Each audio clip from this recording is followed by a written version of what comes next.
one of the first things we tend to do when we meet someone new is shake hands. But why?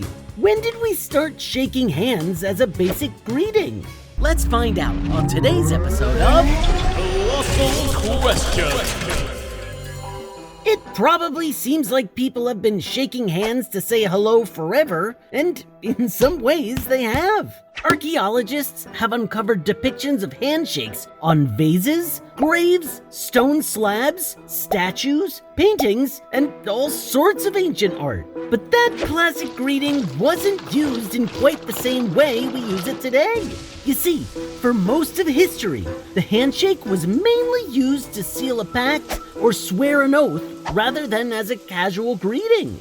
Some believe it could have started as a sign of peace between enemies or rivals. After all, clasping someone's hand or wrist is a half-decent way to prove that you aren't carrying some kind of a concealed weapon up your sleeve. According to experts, it wasn't until the mid-1800s that people actually started shaking hands to say hello. And even back then, it was considered a little too casual a greeting, meant just for close casual friends, kind of like the 19th century equivalent of a fist bump. So if the handshake we know and love today was finally a fairly common greeting by the 1800s, then who actually started shaking hands to say hello? Well, no one can say for sure, but the Quakers are often given credit. Quakers were a religious group who left Britain for America in the 1600s, believing the Church of England had become too materialistic for its own good. Back in England, a bow, curtsy, salute, and all other forms of saying hello were common and expected when greeting a powerful person. The Quakers believed that everyone was equal and decided they needed a new greeting that anyone could use, regardless of their wealth or influence.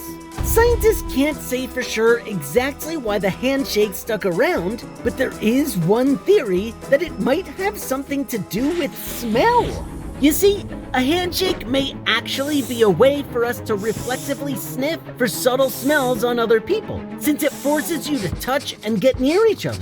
Think of it a bit like dogs sniffing each other when they first meet. Every person gives off chemical signals in the form of smells that others detect and helps us communicate basic subconscious info without even talking. Or in other words, we like to sniff people out when we first meet them. Literally. So next time you meet someone new and you have an almost automatic urge to reach out and shake their hand to greet them, just remember, you might be sniffing them, and they might be sniffing you too. Weird, right?